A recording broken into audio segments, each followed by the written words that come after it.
আগামী ডিসেম্বরে শেখ হাসিনা দেশে ফেরার ঘোষণায় বিএনপি সরকার নড়েচড়ে বসেছে এবং বিএনপি সরকার নানান জায়গায় জরুরি নির্দেশনাও পাঠাচ্ছে। এখন কি সেই নির্দেশনা বা নড়েচড়ে বসার কিছু আছে কিনা, ভয় পাওয়ার কিছু আছে কিনা, এটা আমরা আলোচনা করব। প্রথম কথা হচ্ছে যে বিএনপি নির্দেশনা দিচ্ছে, বিএনপি চেষ্টা করছে, বিএনপি সরকার ভালোভাবে জানে, যেমন শেখ হাসিনা ডিসেম্বরে দেশে আসবেন কি আসবেন না এটা সবচেয়ে ভালো জানে বিএনপি সরকার, কারণ এটা নির্ভর করেই বিএনপি সরকারের উপর। অর্থাৎ তারা এখানে চিল মুড়ে, বিএনপি সরকার আসতে দিলে আসতে পারবে, আসতে না দিলে আসতে পারবে না। এইটা আওয়ামী লীগের গান্ডুরও বুঝে না, না বুঝে আমাদেরকে গালি দেন যে হ্যাঁ আপা আসবে, আর তুমি বলো যে আসবে না, চাপাবাজি করে আমাকে গালি দেওয়া শুরু করছে। আরে ভাই, আপনার আপা কিভাবে আসবে এটা বুঝেন, যে আপনার আপার তো পাসপোর্ট নাই, এটা সরকার জব্দ করেছে। পাসপোর্ট ছাড়া কোনো এয়ারলাইন্স বোর্ডিং পাস দিবে না, কোনো commercial airlines passport valid passport ছাড়া আপনাকে উঠতে দেবে না। তো আপনি আসবেন কিভাবে? এখন বিকল্প হচ্ছে ট্রাভেল পাস, আর ট্রাভেল পাসটা দেয় তো সরকার। তো সরকার, তারেক রহমান সরকার যদি ট্রাভেল পাস না দেয় তাহলে আসবে কিভাবে বলেন? তো এই জন্যে শেখ হাসিনাকে কি ফিরিয়ে আনবে না ঢুকতেই দিবে না, এটা বিএনপি সরকারের বিষয়। এই জন্য বিএনপি সরকার জানে, এই জন্য তারা আতঙ্কিত নয়। তবে আওয়ামী লীগের যে ইনস্ট্যান্ট উদ্দেশ্য, এটা ব্যর্থ করতে কিছু জরুরি নির্দেশনা দিয়েছে, নড়েচড়ে বসেছে। এটা বিএনপি সরকার ভালোভাবেই জানে শেখ হাসিনা নিজে নিজে আসতে চাইবেন না, বরং তিনি ভারত থেকে পালাতে চাইবেন। হয়তোবা ডিসেম্বরে ওই যে 2024 সালের 5 আগস্ট যেরকম শেখ হাসিনা বলেছিল না, যে ভেবেছিলাম যে আমি আমার বোনকে নিয়ে গোপালগঞ্জ যাই, কিন্তু এই বিমান যে ভারত এসেছে আমরা বুঝতে পারি না। অথচ গর্ধব মনে করে বিমান গোপালগঞ্জে ল্যান্ড করবে কোথায়, হেলিকপ্টারে করে গেলে বিষয় ছিল, কিন্তু হেলিকপ্টারে কিন্তু যান নাই, সামরিক বিমানে গিয়েছে। তো ওরকম বলবে যে আমি বাংলাদেশে যাই, কিন্তু যাবে বেলারুশ। বেলারুশে যাওয়ার, ইউরোপের দেশ বেলারুশ আপনারা জানেন, রাশিয়ার সাথে বর্ডার আছে, লিথুনিয়া, লটভিয়া, এগুলোর মাঝের একটা দেশ, ওয়েস্ট ইউরোপের দেশ, পূর্ব ইউরোপের একদম পাশ ঘেঁষে। সে বেলারুশে যাতে শেখ হাসিনা যেতে পারে এরকম একটা আলাপ আলোচনা চলছে, কারণ ওইখানে গেলে একটু ফ্রিলি মুভ করতে পারবে। অথবা ভারতের সাথে ভারত অনেকটা বিরক্ত, কারণ শেখ হাসিনার কারণে ভারতের অনেক ক্ষতি হচ্ছে। আবার শেখ হাসিনা বার্গেনিং টুল হিসেবে ব্যবহার করছে শেখ হাসিনাকে। এই জন্য ভারত আগেই প্রস্তাব দিয়েছে আপনি তৃতীয় কোনো দেশে যান, কিন্তু শেখ হাসিনা রাজি হচ্ছে না। কিন্তু রাজি না হলে এক পর্যায়ে ইনসিস্ট করছে। এখন তৃতীয় কোন দেশ, কোন দেশে? কাতারে যাওয়ার একটা অপশন ছিল, হয়তো দুবাইতে যাওয়ার, কিন্তু ওগুলো ওইসব দেশ, মধ্যপ্রাচ্যের এইসব দেশে তো আর রাজনীতি নেই। এই জন্য ইউরোপ যেতে পারলে মোটামুটি যা হয়।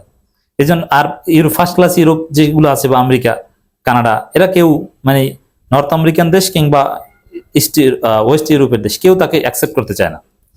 এই জন্য দর কষাকষি করে ভারত যদি এই বেলারুশ টাইপের, এই লিথুনিয়া, লটভিয়া, এরকম হাবিজাবি কান্ট্রি, এগুলো একদম ছোটখাটো বা একদম গুরুত্বহীন দেশ নয়, ইউরোপের মোটামুটি সমৃদ্ধ দেশ। ওয়েস্ট ইউরোপের সবগুলো দেশই উন্নত, তারপরও ফার্স্ট ক্লাস ইউরোপ তো না। তো এইসব জায়গায় যদি পাঠানো যায়, এখন ডিসেম্বরে হয়তো বা বেলারুশ যেতে পারে বলেও একটা গুঞ্জন শোনা যাচ্ছে। বলবে যে আমি দেশে আসতে চাইছিলাম, আমাকে বেলারুশ পাঠিয়ে দিচ্ছে। এখন দেশে আসাটা এটা বিএনপি সরকারের উপর নির্ভর করে, এই জন্য বিএনপি এটা নিয়ে চিন্তিত না। বিএনপি যদি ধরে আনে বাংলাদেশে, তাও সাহস করবে কিনা সন্দেহ আছে। শেখ হাসিনাকে যদি ভারত বাংলাদেশের হাতে তুলে দিতে রাজি হয়, বিএনপি সরকার নিতে রাজি হবে কিনা এটা হচ্ছে প্রশ্ন। কেন? কারণ শেখ হাসিনাকে বাংলাদেশে যদি ধরে আনার পরে যে ফাঁসি দিতে, ফাঁসির দড়ি পর্যন্ত নিবে, ওই পরিমাণ জনগণ ওই জায়গায় নিতে দেবে কিনা সন্দেহ আছে। জনগণ ছিঁড়ে খেয়ে ফেলবে, এতটা ক্ষোভ। কোন সেনাবাহিনী, কোন পুলিশ জনগণকে গুলি চালিয়ে 10 জন, 15 জন, 100 জন মানুষকে হত্যা করে শেখ হাসিনাকে সেফটি দিবে? এই দায়ে কোনো পুলিশ, কোনো সেনাবাহিনীর থাকে নেই। জনগণ ছিঁড়ে খেয়ে ফেলবে।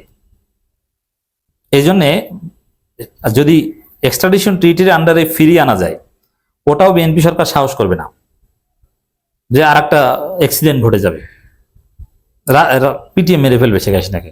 আর যদি এটা এরকম ঘটনা ঘটে, তাহলে এটা সরকারের জন্য একটা ব্যর্থতা। কারণ শেখ হাসিনা ফাঁসি হবে, এটা সরকারের অর্জন, কিন্তু জনগণ মেরে ফেলবে, এটা সরকারের ব্যর্থতা। এটা সমালোচনার মুখে পড়বে এবং অনেকের সিম্পিতি তৈরি হবে শেখ হাসিনার প্রতি। এই জন্য এটা বিএনপি সরকার চাইবে না যে শেখ হাসিনাকে এভাবে মেরে ফেলবে। তো এই জন্য বিএনপি সরকার ভুলেও ট্রাভেল পাস দিবে না, আমার কাছে যেটা মনে হয়। এই দিক থেকে বিএনপি সরকার নিশ্চিন্তে আছে। তবে আওয়ামী লীগ যেটা চায়, যে দেশে তো শেখ হাসিনা আসবে না, কারণ দেশে আসার সিদ্ধান্ত হাসিনার হাতেই নাই। শেখ হাসিনা জাস্ট একটা হাইপ তৈরি করতে চায়, তার দলের লোকজনের মনোবল চাঙা করতে চায়, অথবা এটা একটা ভারতের ষড়যন্ত্র, ভারত শেখ হাসিনার মাধ্যমে এটা বলিয়েছে, বা ওটা আদৌ শেখ হাসিনা বলেছে না ভারত বলে দিয়েছে, হোয়াট এভার, যে শেখ হাসিনা ডিসেম্বরে দেশে ফিরবে। এটাকে কেন্দ্র করে যে বাংলাদেশ সরকারের উপর একটা চাপ দেওয়ার চেষ্টা করা হচ্ছে, যার মাধ্যমে ভারত বাংলাদেশ থেকে কিছু আদায় করতে চায়, একটা দর কষাকষি করছে, একটা বার্গেনিং টুল এরকম হতে পারে। তো দর্শক, এই জায়গায় বিএনপি সরকার জানে যে আসলে শেখ হাসিনা দেশে আসা না আসে ওটা ফাও কথা। তবে ওই যে আওয়ামী লীগের নেতাকর্মীদের মনোবল চাঙ্গা করা এবং অনলাইনে হাইপ তৈরি করা, আলোচনায় থাকা, এই যে আমরা আলোচনা করছি, এবং মিডিয়া, আমরা যারা মিডিয়ায় কাজ করি, আমাদের এই ব্যক্তিগত মিডিয়া হোক, সিটিজেন জার্নালিজম হোক, আর কোন মেইন স্ট্রিম ইলেকট্রনিক কিংবা প্রিন্ট মিডিয়া হোক, মনে রাখবেন যে মিডিয়ার একটা, যেমন আমাকে অনেকে গালি দেয় যে ভিউ ব্যবসায়ী, এই মিডিয়া মানেই ভিউ, কাটতি, টিআরপি, এটা ছাড়া মিডিয়া হয় না। এরা মানে মূর্খ, তো এই কারণে বোঝে না যেখানে আপনাকে মিডিয়া হতে হলে আগে আপনার ভিউ থাকতে হবে, নইলে আপনার মিডিয়ার কোনো দাম নেই। এই জন্য ভিউ এবং ব্যবসা দুইটা হচ্ছে মিডিয়ার একটা পার্ট অ্যান্ড পার্সেল। যেমন মিডিয়া কোন বিষয়গুলো দিবে, মিডিয়ার তো আগে টিকতে হবে, তার সাংবাদিকদের বেতন দিতে হবে, এই জন্য তার অ্যাড পেতে হবে, স্পন্সর পেতে হবে। তাই এখন বিভিন্ন কোম্পানি অ্যাড দেয়, স্পন্সর দেয় কোথায়? যে মিডিয়া চলে বেশি, যে পত্রিকা মানুষ কেনে বেশি, যে টেলিভিশন চ্যানেল মানুষ দেখে বেশি, তাই না? এখন আপনার যদি ভিউ, কাটতি, টিআরপি না হয়, তাহলে আপনার মিডিয়ার তো চারানার দাম নাই। এই জন্য মিডিয়া মানে হচ্ছে ভিউ ব্যবসা। তো এটাকে যারা নেগেটিভলি গালি দেয় ওরা হচ্ছে মূর্খ, ওরা ম্যাস কমিউনিকেশন আর জার্নালিজম শুদ্ধভাবে ইংরেজিতে লিখতেই পারবে না। এটা কমিউনিকেটিভ মিডিয়া, এটা ইংরেজিতে বানান করে লিখতে পারবে না, আমি জানি। ওরা বলে ভিউ ব্যবসায়ী, কিন্তু যারা মেধাবী, জ্ঞানী, মিডিয়া ম্যানেজমেন্ট বোঝে, তারা জানে যে হ্যাঁ, ফার্স্ট হচ্ছে ভিউ ব্যবসা, তারপরে হচ্ছে আপনার কাজ, তার আগে কোনো কাজ নেই। এই জন্য এটা সারা পৃথিবীর মিডিয়ার নীতিমালাই। এটা ম্যাস কমিউনিকেশন জার্নালিজম যারা অনার্স মাস্টার্স করেছেন, আমি জার্নালিজমের একটা কোর্স পড়িয়েছি বিশ্ববিদ্যালয়ে, এই জন্য আমি জানি ভালো।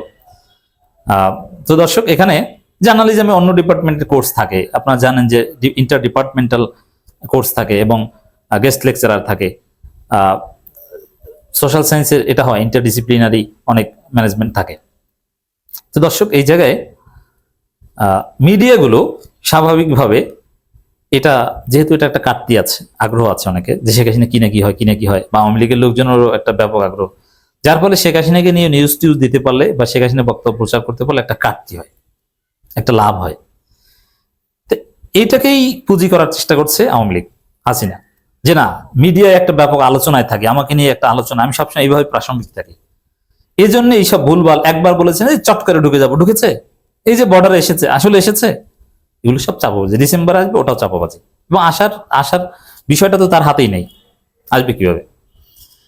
আর এই জিনিসটা জাস্ট বিএনপি সরকার ঠেকাতে চায় যে আসলে তো শেখ হাসিনা আসাটা আসে, ওটা ভুজুং বাজুং, জাস্ট মিডিয়ায় হাইপ তৈরি করতে চায়, অতএব আমরা এটা ঠেকাবো। এই জন্য সমস্ত পত্রিকা, টেলিভিশন চ্যানেলে, তথ্য মন্ত্রণালয় চিঠি দিয়েছে যে আদালতের যেহেতু নির্দেশনা আছে শেখ হাসিনার বক্তব্য প্রচার করা যাবে না, অতএব শেখ হাসিনার বক্তব্য প্রচার করবেন না, এই জরুরি নির্দেশনা দিয়েছে। বুঝতে পারছেন যে বিএনপি সরকার কোন জায়গায় নড়েচড়ে বসে কি ঠেকাতে চায়? মিডিয়ায় প্রচার প্রচারণার বাইরে আওয়ামী লীগের কোনো কিছু করার সক্ষমতা নাই।